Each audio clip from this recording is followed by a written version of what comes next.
पिंकी अपने माता पिता की इकलौती संतान थी। बड़े लाड प्यार से उसका पालन पोषण किया था उसके माता पिता ने। कोई अपना भाई बहन न होने की वजह से पिंकी थोड़ी उदास रहती थी, परंतु उसके माँ बाप उसको बाहर के किसी बच्चे से मेल मिलाप ना बढ़ाने देते।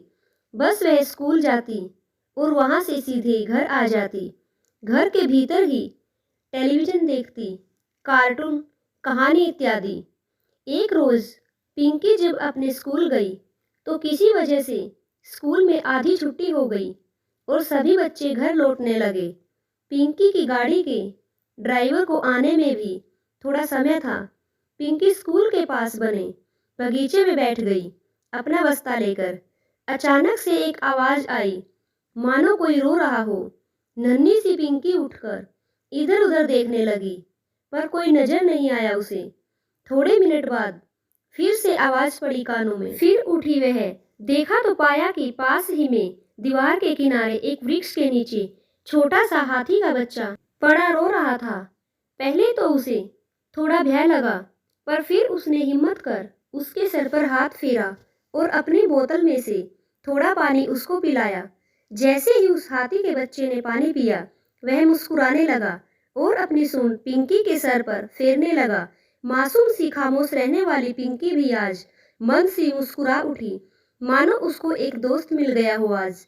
उसने उस हाथी के बच्चे का नाम मिठू रख दिया और उसको पुकारा, मिठू मेरा दोस्त। काफी देर पिंकी और उसका दोस्त मिठू आपस में खेल खिलाई करते रहे। फिर अचानक से हॉर्न की आवाज आई और पिंकी मिठू को बाय कहकर चल पड़ी। घर जाकर उसने किसी से कुछ नहीं बताया, डर के मारे। और उस दिन पिंकी ने खूब अच्छे से खाना भी खाया, टीवी भी देखा और सोई भी। उसके माँ बाप भी थोड़ा हैरान थे। अगले दिन सुबह होते ही पिंकी स्कूल जाने को बड़ी जल्दी करने लगी। ड्राइवर आया और गाड़ी में बिठाकर पिंकी को स्कूल छोड़ आया। पिंकी को अपने दोस्त मिठू की बहुत याद आ रही थी, पर कैसे जाती उससे मिलने। जैसे ही छुट्टी की घंटी बजी, पिंकी फटाफट बस्ता बंद कर चल पड़ी, पर उसका ड्राइवर पहले ही उसका इंतजार कर रहा था बाहर। सोचने लगी कि अब कैसे मिठू को मिलकर आऊं। पिंकी ने अपने ड्राइवर से कहा, ड्राइवर भैया, मेरी पेंसिल कल उस पार्क में रह गई, मैं ले आऊं।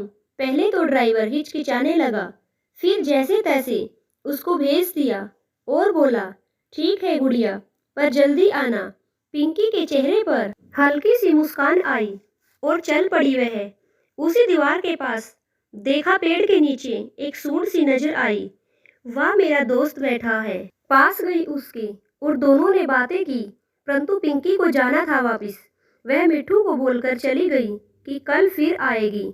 ऐसे ही करते कई दिन बीत गए और उन दोनों की दोस्ती गहरी होती गई। अजब सा बंधन, एक पशु और एक इंसान का, परंतु अद्भुत थी दोनों की मित्रता। पिंकी जब भी स्कूल से लौटती, किसी ना किसी बहाने से उसी पार्क में जाती।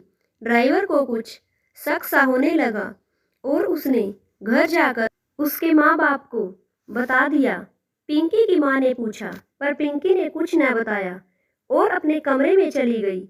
अगले दिन अचानक छुट्टी के समय पिंकी के पिता ड्राइवर के साथ लेने गए उसको, पर देखा तो पिंकी वहां नहीं पहुंची थी अभी। तो ड्राइवर ने उसको उसी पार्क का रास्ता दिखाया और इशारा किया। दोनों जब वहां पहुंचे तो पिंकी को वहां देख उसके पिता बहुत गुस्से में आए और कान पकड़कर पिंकी को वहां से लेकर गाड़ी में बिठाया और घर जाकर बहुत डांट लगाई। पिंकी बहुत रोई उस दिन। उसके पिता ने बोला, भला कोई जानवरों से भी ऐसे दोस्ती करता है? पिंकी कभी कुछ नहीं बोलती थी, पर उस दिन बोली, क्यों पापा, जानवर क्या जीव नहीं होते? जब आप मुझे मेरे जैसे बच्चों से ही दोस्ती नहीं करने देते तो मैं कहाँ जाऊं? पिंकी के पिताजी को बहुत गुस्सा आया और उन्होंने उस पर हाथ भी उठा दिया उस दिन और उसको बोला कि खबरदार, अगर आज के बाद उस हाथी के बच्चे से मिली तो। पिंकी बेचारी उदास, उस दिन कुछ नहीं खाया उसने, ना कुछ देखा टीवी में, ना ही सोई अच्छी तरह। इतने दिन हो गए पिंकी और उसके दोस्त को मिले आपस में। पिंकी को एक दोस्त का साथ मिला था और मिठू को भी एक ऐसी दोस्त मिली जो कि अपना खाना तक उसको खिला देती थी, खुद भूखी रहकर। दोनों दोस्त बहुत उदास रहने लगे अब। एक रोज जब पिंकी स्कूल से वापस आ रही थी तो अचानक उसकी गाड़ी की ब्रेक फेल हो गई और गाड़ी सीधा उसी पार्क की ओर जाते रास्ते में एक पेड़ से टकराई और एक खड्डे में उसका टायर फंस गया। ड्राइवर चिल्लाने लगा पर किसी ने कोई आवाज नहीं सुनी। अचानक ही मिट्ठू वहीं पर टहल रहा था।